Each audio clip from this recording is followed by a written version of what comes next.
Selamat datang dalam seri Menjawab Islam dalam 5 menit. Ini adalah seri ke-6 dari Imago Dei. Dalam video-video sebelumnya, kita sudah belajar mengenai Kejadian 1 ayat 26 sampai dengan 27. Ini yang kita sebut dengan the original plan of God, atau rencana awal Allah untuk kemanusiaan. Bahwa Allah menjadikan kita manusia menurut gambar atau selem dan rupa atau keserupaan kesamaan demut dengan Elohim, dan menjadikan manusia untuk berkuasa atas seluruh bumi. Imago Dei ini adalah bahasa Latin untuk gambar Allah. Di dalam Alkitab Perjanjian Baru, Yesus disebut Imago Dei atau Eikon Theos. Kemudian di dalam Alkitab Perjanjian Lama, kata yang dipakai adalah Selem Elohim. Jadi ketika dikatakan manusia diciptakan menurut gambar Allah atau Selem Elohim, ini bukanlah kesamaan ontologi ataupun biologi. Karena Allah itu roh, maka kesamaan kita dengan Allah bukanlah dalam bentuk fisik, sekalipun Allah bisa mengambil rupa manusia. Tapi itu bukanlah hakikat Allah yang sesungguhnya. Jadi yang dimaksudkan bukanlah kesamaan fisik atau bentuk. Tuhan Yesus merupakan Imago Dei atau gambar Allah yang sesungguhnya. Yesus adalah prototipe untuk menghasilkan banyak manusia-manusia ilahi. Dia adalah model pola cetakan prototipe yang Allah tetapkan untuk semua anaknya agar menjadi serupa dengan Yesus. Dia adalah anak yang sulung di antara banyak saudara, dan kita semua diubah menjadi serupa dengan gambar anaknya.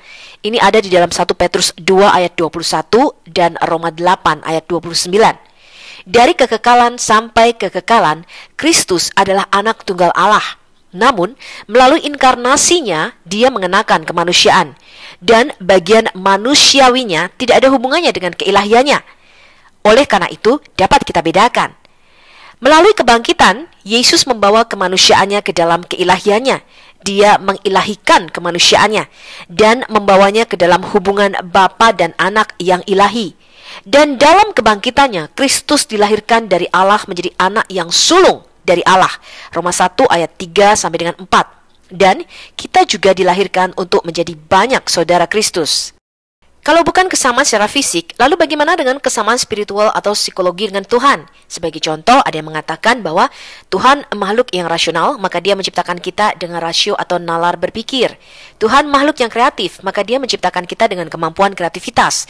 Tuhan memahami moralitas, mampu membedakan yang baik dan yang jahat, maka kita juga diciptakan dengan moralitas. Lalu apakah iblis atau setan dan para malaikatnya yang tahu tentang baik dan jahat juga merupakan Imago Dei? Coba kita lihat apa kata Alkitab. Kita bandingkan perbedaan antara manusia dengan makhluk lainnya. Contohnya dengan binatang. Beberapa hewan juga menunjukkan kreativitas. Lalu apakah yang membedakan kita dengan binatang? Apa kata Alkitab? Manusia diciptakan atau bara.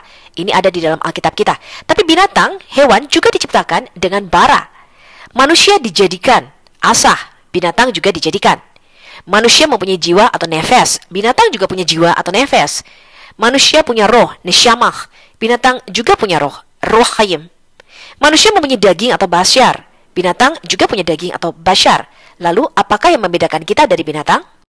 Pengkhotbah 3 ayat 18-21 mengatakan tentang anak-anak manusia, aku berkata dalam hati, Allah hendak menguji mereka dan memperlihatkan kepada mereka bahwa mereka hanyalah binatang.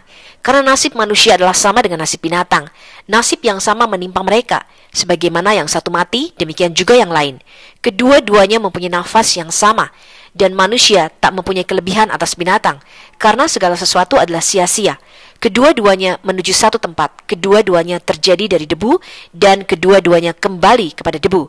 Siapakah yang mengetahui apakah nafas manusia naik ke atas dan nafas binatang turun ke bawah bumi? Kalau begitu, apa artinya menjadi segambar dan serupa dengan Allah? Manusia dipanggil menjadi wakil Tuhan di bumi yang membawa gambar Allah kepada makhluk ciptaan lainnya. Manusia dipanggil untuk mempunyai relasi dengan Tuhan secara pribadi dan membuat ikatan perjanjian dengan Tuhan. Tuhan memakai manusia untuk menjadi pemelihara dan penjaga makhluk ciptaannya di bumi. Menjadi Imago Dei tidak ada hubungannya dengan materi atau asal-usul penciptaan kita. Manusia dipilih Allah dari semua bentuk makhluk ciptaannya supaya menjadi imam bagi bait suci dunianya yang kita sebut dengan Cosmic Temple. Kemudian manusia juga mewakili tujuan dan kehendak Tuhan di kerajaan bumi bagi semua makhluk ciptaannya. Manusia dipilih dari semua makhluk ciptaan di kerajaan bumi berdasarkan kasih karunia Allah dan bukan berdasarkan fisik, biologis, atau hak istimewa. Manusia menjadi co-partner atau rekan kerja Allah di bumi dalam fungsinya sebagai wakil Tuhan di dimensi alam kita. Pembelajaran yang teliti tentang teks Alkitab di Kejadian 1 ayat 26 sampai dengan 28 mengindikasikan peran atau fungsi manusia di bumi dalam memerintah, menggunakan kuasa dan otoritas dari Tuhan di bumi, dan ini adalah fungsi dalam suatu kerajaan. Dan ini dikonfirmasi oleh teks Alkitab. Dengan kata lain, Adam atau manusia dipanggil menjadi Tuhan, imam, dan raja atas seluruh bumi.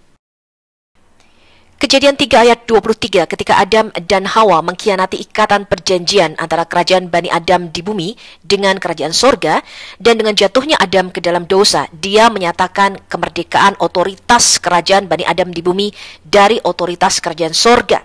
Dia menyatakan kemerdekaan kerajaan Adam di bumi. Maka dengan pengkhianatan Adam ini, mereka diasingkan. Kata yang dipakai di sini adalah syalah. Syalah artinya diusir, diceraikan, atau diasingkan. Begitu juga dengan bangsa Israel di dalam perjanjian lama. Ini merupakan bangsa pilihan Tuhan di bumi untuk membawa gambar Allah atau selem Allah bagi bangsa lainnya. Ketika Israel mengkhianati ikatan perjanjian ini, maka mereka diasingkan, diserakkan ke bangsa-bangsa lain, dan diceraikan Allah. Pada video selanjutnya, kita akan belajar bagaimana kita gereja bisa menjadi segambar dan serupa dengan Allah. Jadi manusia merepresentasikan kehadiran dan otoritas Allah di bumi secara fisik, spiritual, dan relasional kepada makhluk ciptaan lainnya. Sampai jumpa dalam video selanjutnya, kita akan belajar mengenai bagaimana caranya menjadi imago Christi.